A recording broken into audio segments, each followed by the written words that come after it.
Starting off on social media is tough. I mean, you're going to have the thing that gets people caught up in it is they're going to post some random video and it's going to get a couple thousand views. And you're going to think, holy crap, I should do this more often. This is awesome. I got 100 likes on my video and I'm doing like this. And that's great. And I don't, not to diminish that. But then you post a couple more and you're like, well, shoot, this one only got like 100 views or this one only got 30 views or like, well, that sucks. Like, that's not the rush I got. So you're kind of always chasing that rush, which I get, but it's hard.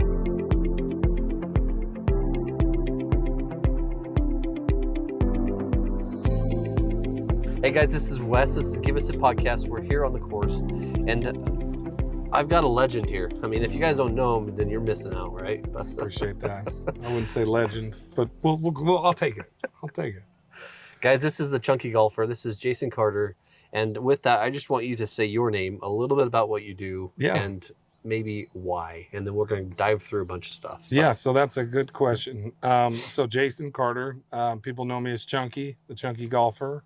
So basically what started as just a social media thing, kind of an outlet, something to do for fun, has turned into a business venture that's kind of taken over my life in such a good way and put me in positions where I can do good things for people and have opportunities outside of golf and social media to impact people. I'm working with teenagers, men's health, mental health awareness, stuff like that. So it's blown up from something more than just golf to lots of opportunities that take up my time, which is total blessing. So awesome. I want to jump back a little bit. I'm going to go back through the lifespan, kind of what you've been through. And I specifically want to go back through like Colorado, Columbine time. Yeah. I know that's a sensitive subject for a lot of people, right? But yeah, that was a crazy time for sure. For sure.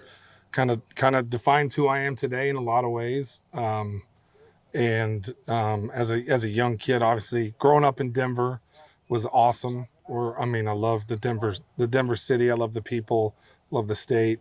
And growing up there was awesome. I was at the foot of the Rockies, basically. I mean, literally, actually, and right next to Red Rocks Amphitheater. So right at the base of the hills. Yeah, I could see and hear all the concerts from my back porch, kind of a thing. So I loved it there. And then, through high school, we suffered some pretty tragic things. With the Columbine shooting, I was very involved with that. I had friends there. I was dating a young lady there, and you need a shooter. I mean, yeah, we knew everybody. I knew everybody there. I knew everyone involved. The coaches that were killed, Coach Saunders, I known him, and then lost some dear friends post Columbine. That's kind of been the hardest. Obviously, the day's events were tragic and hard and excruciating. But the fact that it lingered for so many years because people didn't know how to handle it, and the losses that came after that no one knows about. My dear friend and basketball teammate took his own life a year after the one who was there, which was just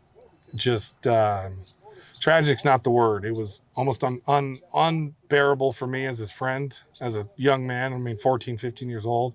I had no idea. 60 funerals and that. Yeah, there was. Crazy numbers, and people don't understand that, and that's fine because they're not around it. But it was. It was a tough year, and then trying to go through the changes that we already had naturally as teenage boys to throwing in pure evil and darkness and stress and anxieties and depressions, and so it was tough, but kind of defined who I was today because of what I went through. And I'm 43 now, and it's been 30 years, and I'm still not over it, but I'm working through it still, and it's easier. I want to jump back a little bit through the dynamic of your family because I know that your dad played for the 76ers. Yeah, my dad was a pro ball player. He never got a shot, full-fledged shot, but he was in their system and played college ball at Weber State as well, and then was a pro ball player. My hero, my best friend to this day still. He taught me everything. So one of the cool things about my life is that I played basketball at a pretty high level. I played semi-pro ball. Could have played pro, I think. Probably in Europe, but that was before I was the chunky golfer. I was the not so chunky basketball player. But yeah, McDonald's All-American, traveled the country playing, won a national championship with my travel teams. Shout out to those boys. Still friends with them today. And yeah, basketball was my passion all through life. I was one of four boys. We were all sports guys. They were soccer, for the most part, and then one of them was a basketball player as well. Kind of. Hopefully he's watching this. But no, he was a good ball player actually. But yeah, so we grew up being very competitive. Being in a house full of boys, it was pretty easy to get competitive quick, and we were pretty close to each other. So how'd your mom deal with all that? My mom is a rock. She is the foundation of our family. And it's funny is my dad's 6'9", and my mom is 5 foot. So your dad's short, is what you're saying? Yep, and my mom's huge. So yeah, it's funny because people are always like, man, there's no way that's your mother. But if you knew us as boys, it makes sense why she is like. She's a firecracker. She's an absolute pistol. She managed the house. We were more afraid of her than Dad. But yeah, she's awesome. She does everything for us and still does. She's a great Grammy to my three boys and little baby girl, and so we're really blessed to have them both, Grammy and Pops. So that's awesome. I mean, yeah, I'm glad they're still around. I lost my dad early. My dad was 56 when he passed. Oh heavens, right? That's tough. Yeah, but I mean, my oldest really got to spend a little time with them, but my youngest was just born when he died. So that's a bummer. Yeah, and I tell you what, man, I think about it often, and I'm like, you know what? I'm not ready for that. I'm not ready to lose any one of my parents, including my in-laws, who I love dearly too. And it's like, I'm not ready. And then to think about my old man not being here, it's just, I mean, those other things as a young man were tough, but that may rival it when that finally comes. But we've had good times, and he's part of the whole Chunky squad too. We call him Papa Chunky, and he was my original cameraman before I got all the technology, and that's cool. Best in the business. So that's freaking awesome. Yeah, it's fun. That's way cool. And I know that during that hard time, like as you grew up, those development years within a child or children, those are some hard years in general. Like yeah, it already sucks to be a teenager, you know? Yeah. It already sucks. And then to add that on where we don't have any real life experiences already, let alone something dealing with that kind of darkness, which kind of just, you know, magnified the weaknesses that you have as a young man or young woman, because you don't know any better. So it was a challenge. It stung. It rolled me pretty good. It almost won a couple times, I guess is the best way to say it. So. And then also in there, we skipped through. I mean, you said a little bit. You played for the U of U. Right? Yeah, so I had a chance to play at the U. Never actually ended up playing because I served a mission and my grades weren't great. If I'm not going to be honest. But yeah, we grew up loving the U. Came to all their camps. I remember the first time I came to their camp as a young kid. I was like, I want to play here someday. And I loved Coach Majerus. As crazy as he was so awesome. I worshipped Andre Miller and Keith Van Horn and Michael Doliak and Alex Jensen, who's there coaching now. I thought those guys were just, you know, next level demigods, if you will. And so I knew I was going to play there. I had a chance to play a lot of places. I mean, being an All-American, I had my picks, and people never understood why I wanted to go to Utah. I wish I'd have done things differently, so I could have been able to play there officially. Or not officially, but actually like on the court. Yeah, do it. But yeah, again, decisions. I mean, that was part of the impact of childhood. So. And you also said about your mission, like, tell people what it was like. I mean, what's one valuable lesson that you learned? So, man, you know, thinking about this topic of the mission and what I learned, it's kind of, I know it's a stereotype programmed almost answer to give, that you learn so much, and it's hard to put a finger on one thing.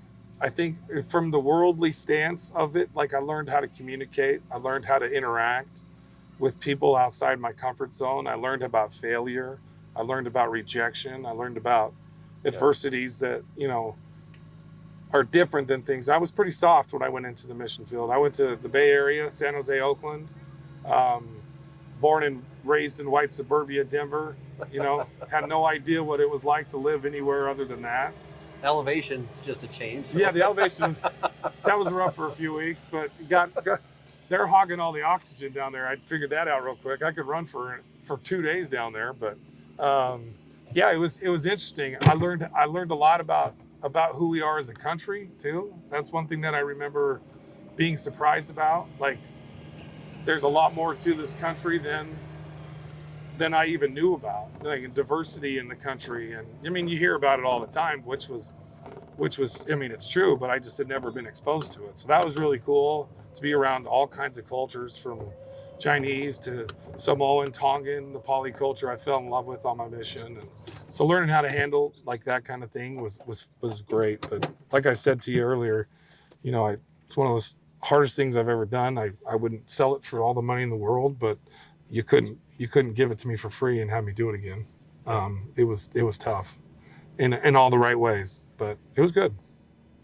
And I want you to tell a little bit about you going through kind of that age, that era, that time frame with Columbine, your friends, close people you knew, some of the people there, even potentially the shooter, right? Like, yeah. But even your best friend, like him, someone going through a hard time today, what would you tell them? So that's the main thing I like to do now, right? The main thing I want to do is help people have an opportunity to be able to manage those feelings that they have, because I learned from a quick stage that I was going through a tough time, and I thought, I'm the only one, and no one else understands what I feel, and no one understands what I'm going through, and I couldn't have been more wrong on so many levels. I mean, we're not the only ones struggling, and it's not to limit what people go through, and by any means, we all have, you know, our crosses we're carrying in our own ways.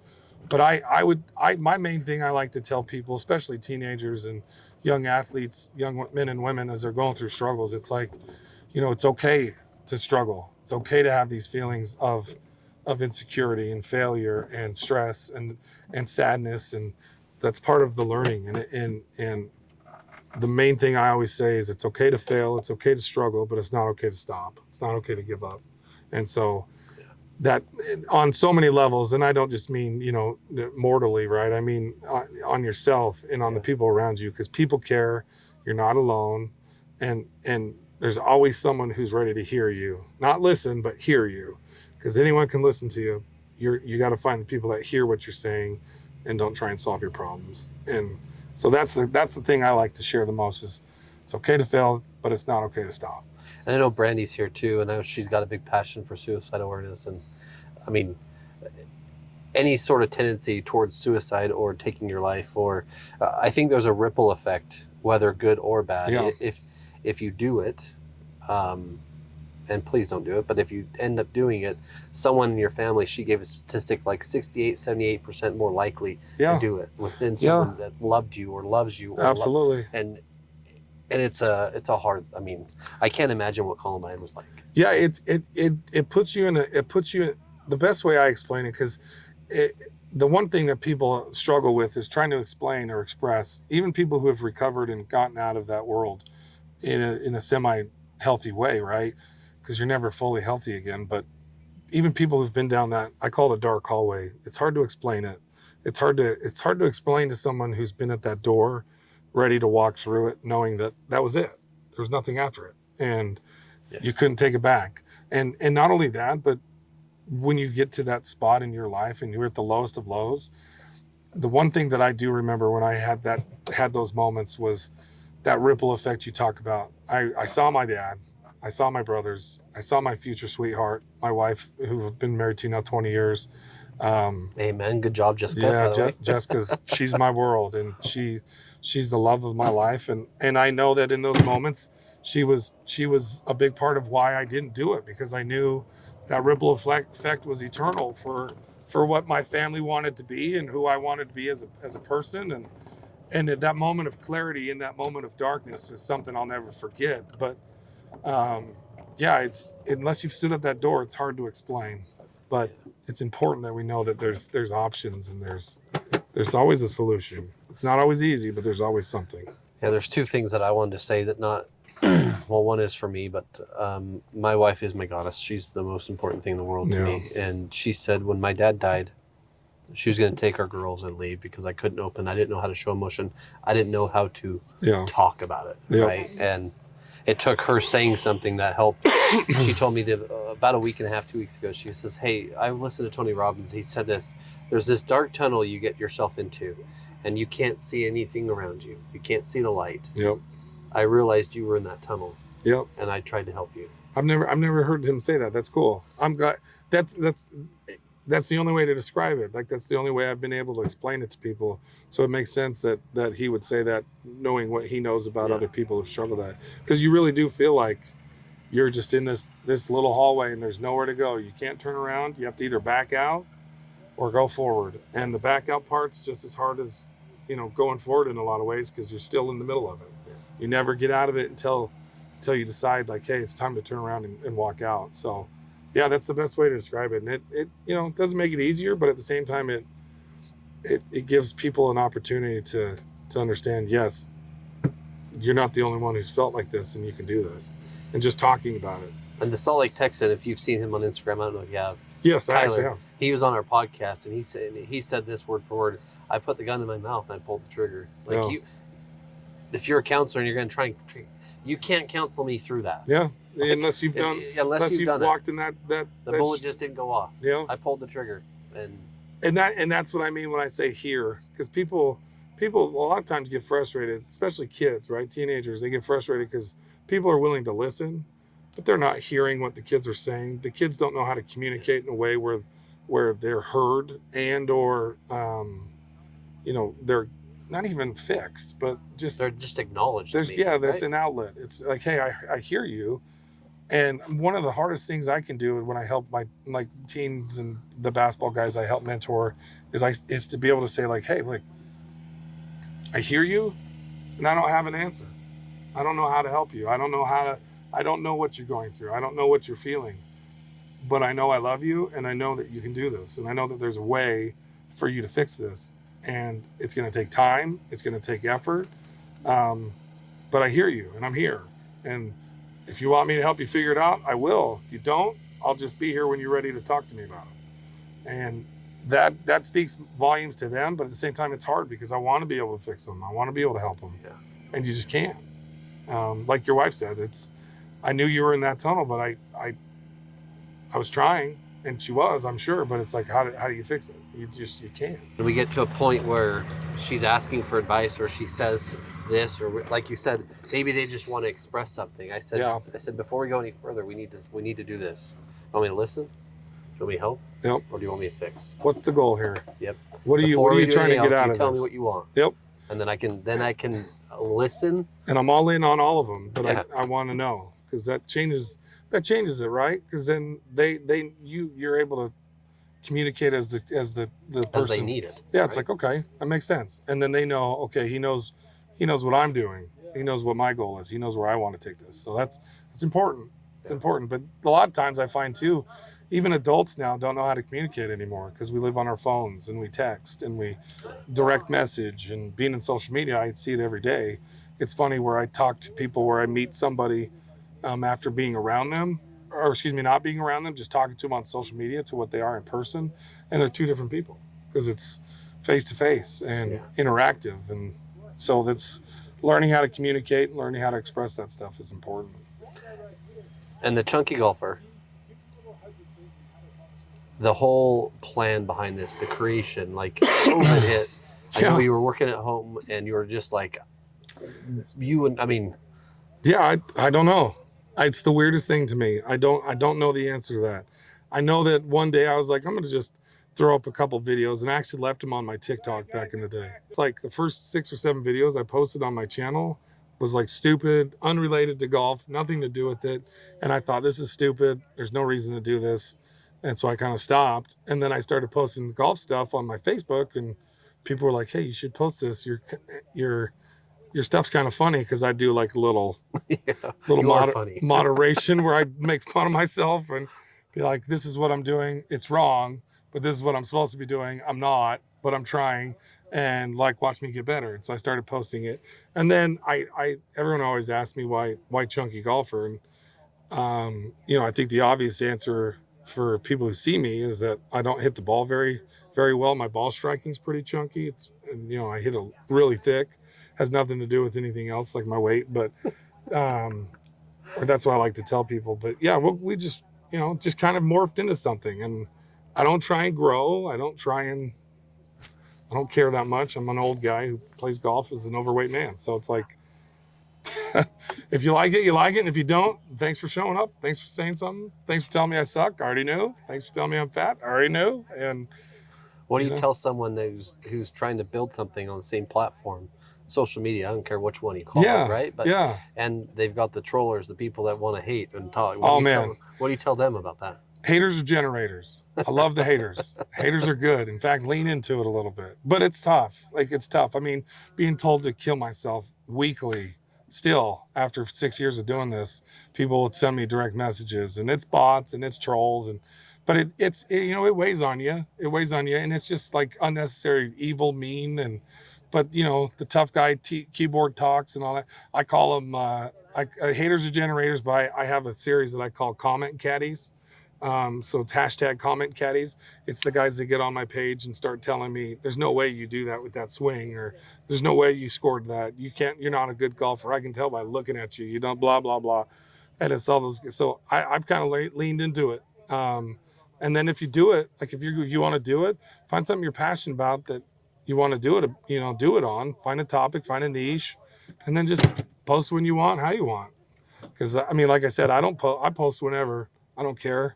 I mean, I'm not here to get clout, having lots of followers. I just love being able to meet people and being able to do things with it. So yeah, you also mentor kids. You teach them. You help coach basketball. I mean, it's been 17, 18 years of coaching basketball, right? Or the young adults. Even some church stuff, but mainly boys or young men. Yeah, right? Mostly teenage boys that it started as when I was coaching in Denver. Just started building relationships with these young men, and still have lasting relationships with a lot of them that I've mentored over the last 15 years. And I've watched them grow into men, and a small part of me takes some of their life and says, man, I wish I could have had that when I was their age, and I wish I wasn't struggling with what I was. But I kind of lived through them a little bit for those things, and then help them get through the things that I know about, that I struggled with, and help them see different ways to accomplish the things they want to accomplish. And it's been awesome. That's the most rewarding thing for me, is to help. And it's not just like the bad stuff, it's the good stuff. I mean, to me, there's nothing better than, I was talking about this at practice the other night, watching the boys work hard. I coach at Cedar Valley with a great coaching staff. Blake Pugmire's there, Corey Blythe, and some others that are just awesome. Josh Murray as well. But we have these young men that are raw, and they're learning, and they're that new transition of seniors. And there's nothing cooler to me than watching these boys get something where they work at it for an hour and then it clicks.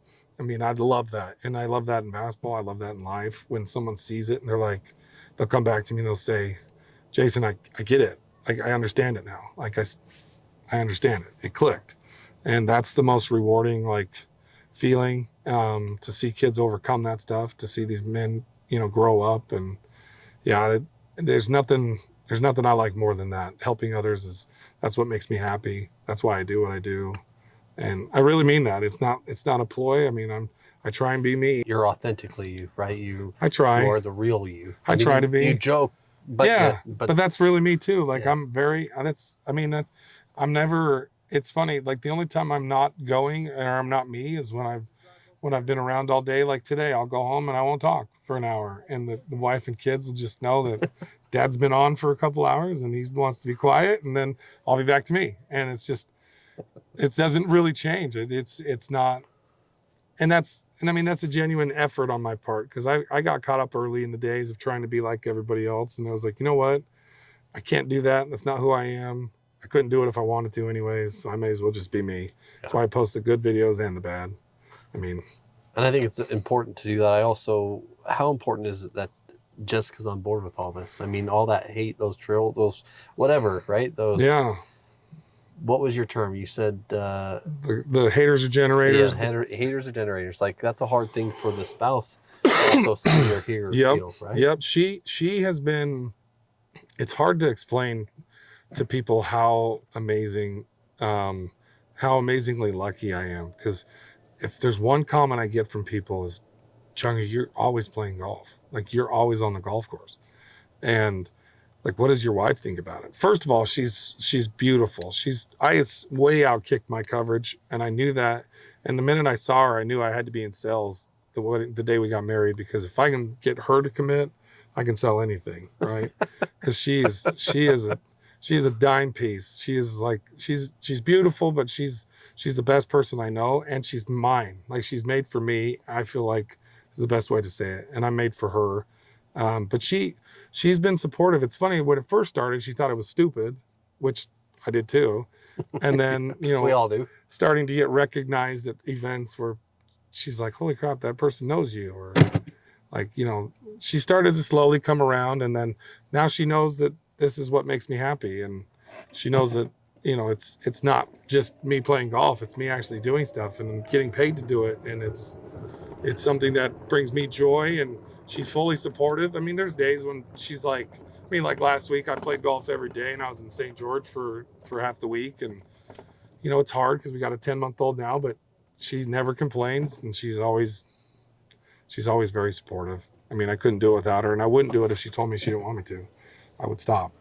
And I know she would never ask me to do that because she knows what it means to me, but that's how much she means to me as well, where I would be willing to give it all up just to be with her. So. And when you're coaching these boys, or you're talking to a business, it doesn't really matter. I mean, it's in the same genre in some ways, right? Absolutely. Like, motivation or purpose? Yep, it's purpose and it's execution on plans, and it's putting yourself in a position to be successful, and knowing what decisions you're going to make before you have to make the decision, right?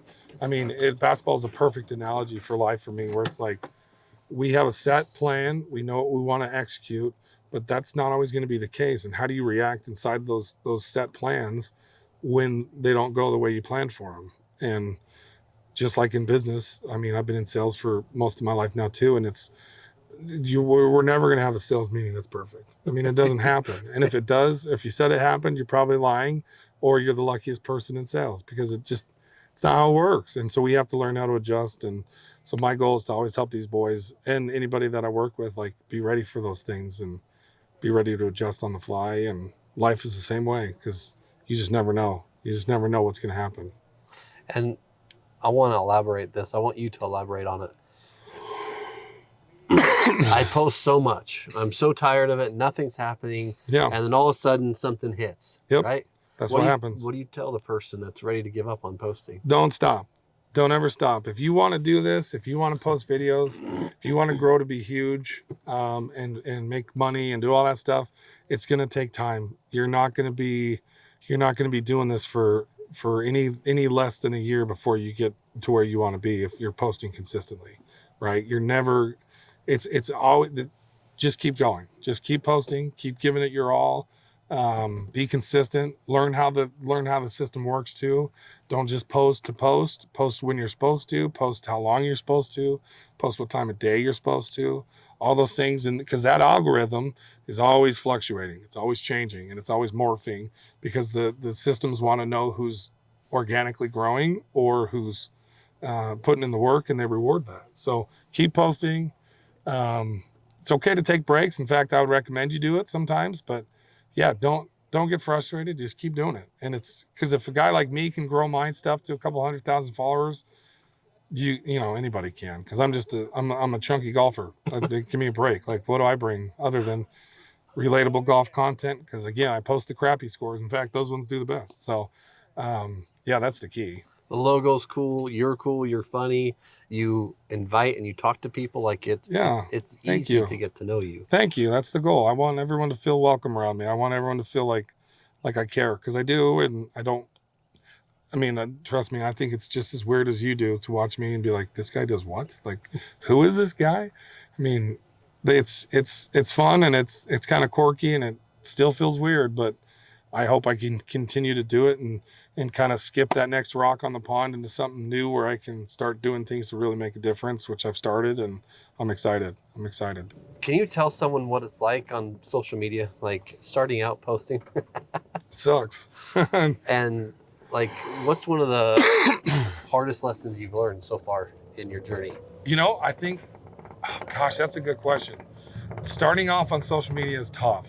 I mean, you're going to have, the thing that gets people caught up in it is they're going to post some random video, and it's going to get a couple thousand views, and you're going to think, holy crap, I should do this more often. This is awesome. I got 100 likes on my video. And I'm doing like this, and that's great. And I don't, not to diminish that, but then you post a couple more and you're like, well, shoot, this one only got like 100 views, or this one only got 30 views, or like, well, that sucks. Like, that's not the rush I got. So you're kind of always chasing that rush, which I get, but it's hard. I mean, and it's work. You're not just gonna throw up some crappy video and expect things to happen. And then you're gonna have videos that you spend a lot of time on and nothing's gonna happen. Yeah. And that's the double-edged sword of social media is, I mean, my biggest video ever posted is at like 26 million views or something in the first 3 weeks. And I spent all of 2 minutes making it. And I still get hit up about it. Like, I still get comments on it today. And it's been quite some time. And then I'll post a video that I spent an hour editing and putting music to it and graphics. And then it'll get, 6,000 views. And I'm like, well, that sucks. Like, my return of investment isn't adding up here. But it's just, if you're doing it for that stuff, it's never going to work. You just do it, find a passion that you like, and do it because you want to, not because you feel like you have to. Because if you do it because you want to, it won't matter. It won't matter what happens. And that's kind of how it's worked out for me, because I don't care.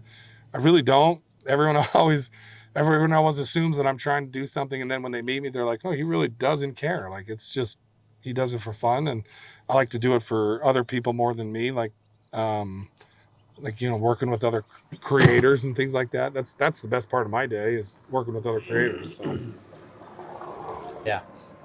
And I think it's great when you think about it in the light of, like, okay, well, I'm going to ask this question.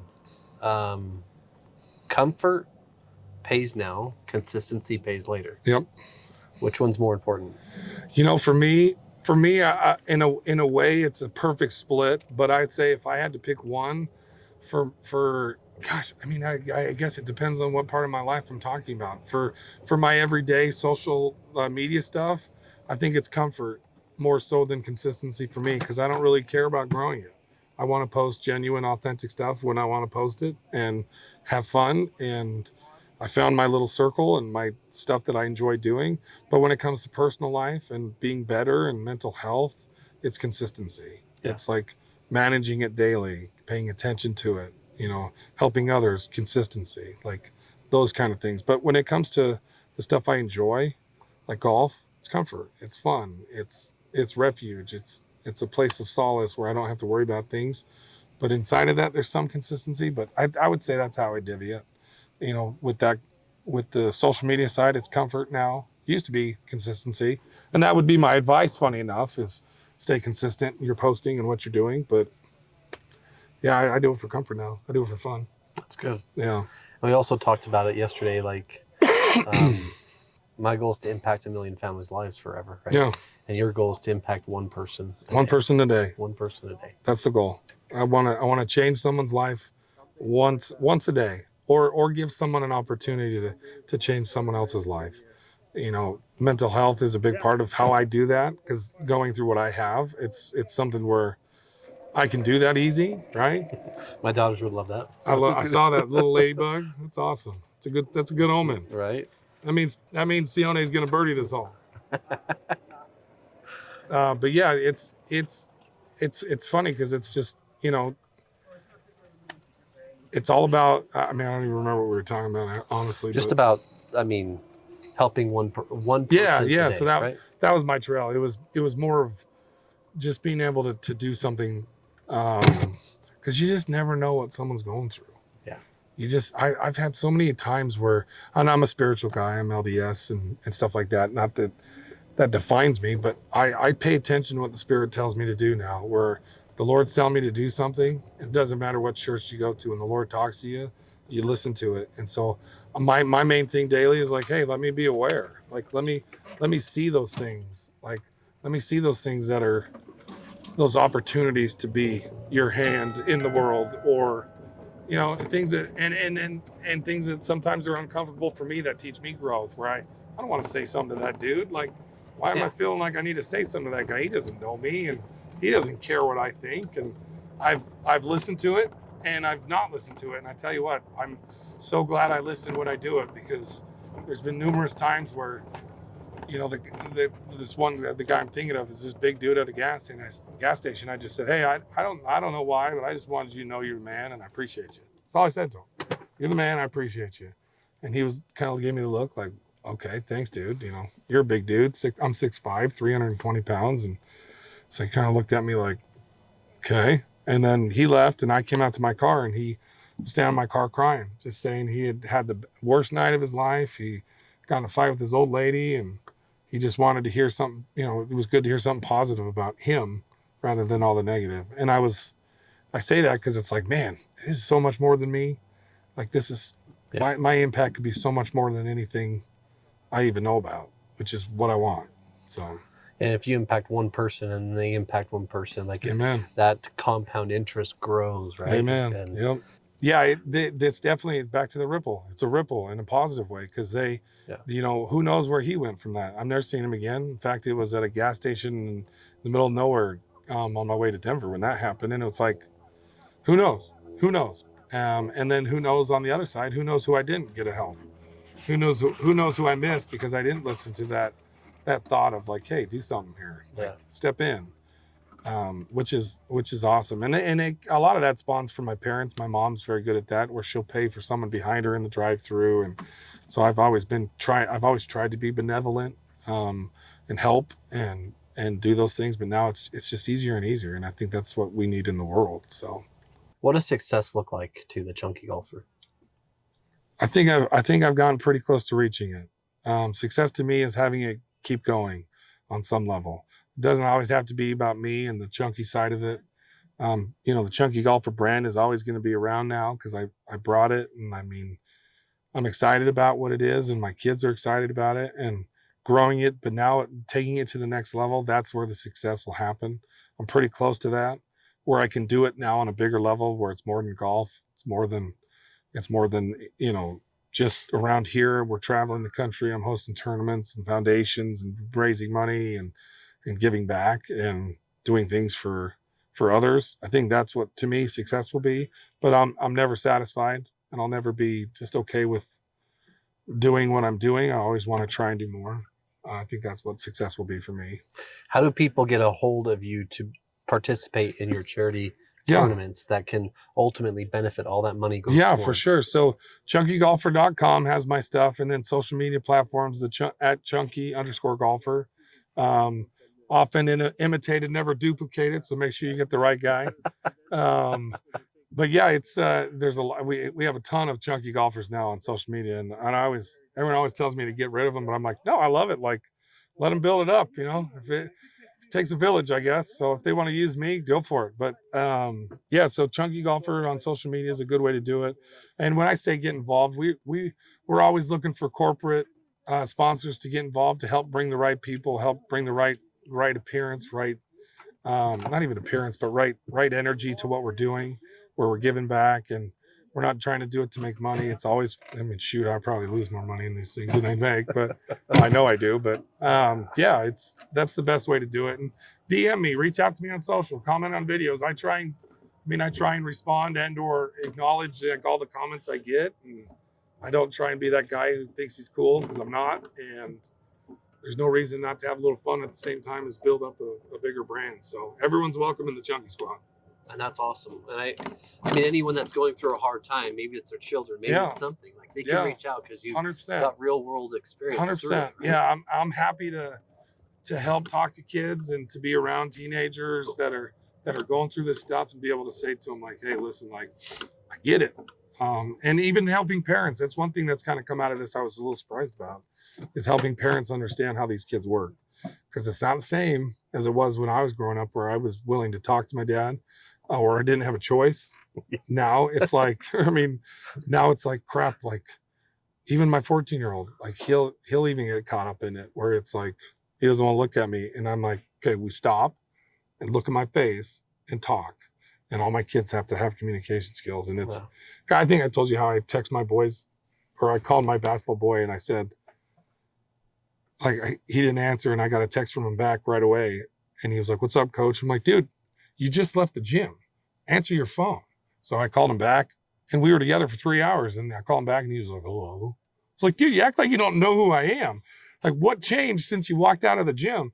I don't know. I don't ever talk on the phone. I'm like, dude, you turned into a completely different person because you were on the phone. And so helping parents learn how to communicate has been something I've been really excited about, because parents are like seeing it click and they're like, oh, that's what they mean. Oh, that's how they're reacting. Oh, that's the emotion he's showing or she's showing. And that's what I can look for. And what are those signs? And so that's been fun. That's been fun. And before we end this, I want you to talk a little bit about what is it like to play with celebrities? What's it like to go play in some pro? I mean, starting something for fun. Yeah. And now you're invited and playing. Like, what's that like? It's crazy. It's stupid. It's bizarre. But it's awesome. Like, that's the most rewarding part of this for me, is to be able to be around people that I like to be around, and people that I always thought growing up, and this may be an entitlement of mine, or even a weird, like, I don't know, obsession, but I always wanted to do something with myself and be somebody, whether it was in sports or whatever. And then when the basketball stuff kind of phased out, I thought, well, how am I going to do it? How am I going to be around those people? How am I going to be in that situation? And to have this chunky golfer thing, because I always say it like it's another person, and in a way it kind of feels like that sometimes, but it's like, it's so weird where you're at a golf tournament playing with the NBA guys and the Utah Jazz coaches and you know, these celebrities, and it's just like they're here to see me and they know who I am. And it's weird. It's awesome, but it's you know, surreal at the same time, but it's a lot of fun. It's a lot of fun. That's awesome. It's hard to explain that one, because it's like, if I ever had a subtle flex, I think it'd be that, like, oh yeah, you know, oh, I'm going to play golf with the Backstreet Boys, or, you know what I mean? It's like, I got a buddy who's going to get us on with, you know, so-and-so, or I got to play this course because, hey, Chunky, come play this course. No one's ever played it yet. We want you to come help us open it. Like, that's crazy. I'm just a fat guy in Utah that plays golf, and it's worked. So I'll take it. So yeah, it's a lot of fun. What was this like for you with this experience, this conversation? I love it, man. This is the stuff that hits. Like, being able to get out in an environment on a beautiful day, with these views of the Uintas, and to talk about things that are passionate to us, to all of us who are here with you today. It's awesome. I'm extremely grateful for the chance to do this stuff, because it's the stuff that matters. I mean, the golf side of it's fun. To be out here doing what I love already, but to be able to share what I'm passionate about, and maybe reach somebody today in a way that they think, okay, if he can do it, I can do it. And if I don't know if I can do it, he's there to help me if I need it. And so I love it. This is a good way. And I love how you're doing it on the course too. Or on the boat, like you guys started. That's awesome. Like, it changes it up. It's different, but at the same time, it takes people out of like what's in a room, right? And it makes you in an uncomfortable position. I mean, no, it's been fun. I think you guys are doing a great job. I think this is awesome, and whatever I can do to help you guys, and if anything ever comes up where I can play a role in helping you grow this out, I'm here and happy to help you. I appreciate that. Yeah, it's cool stuff, dude. Guys, this is Give Us a Podcast.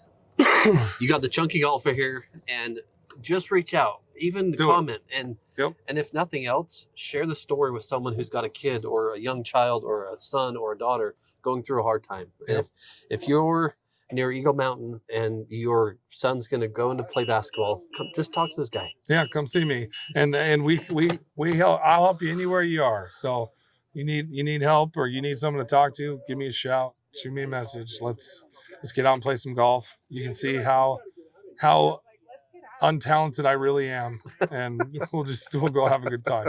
I always start my rounds with, let's go make some bad decisions. So that's awesome. That's what we do. So guys, this is Give Us a Podcast. Thank you, and share this with someone who needs it today. Please do.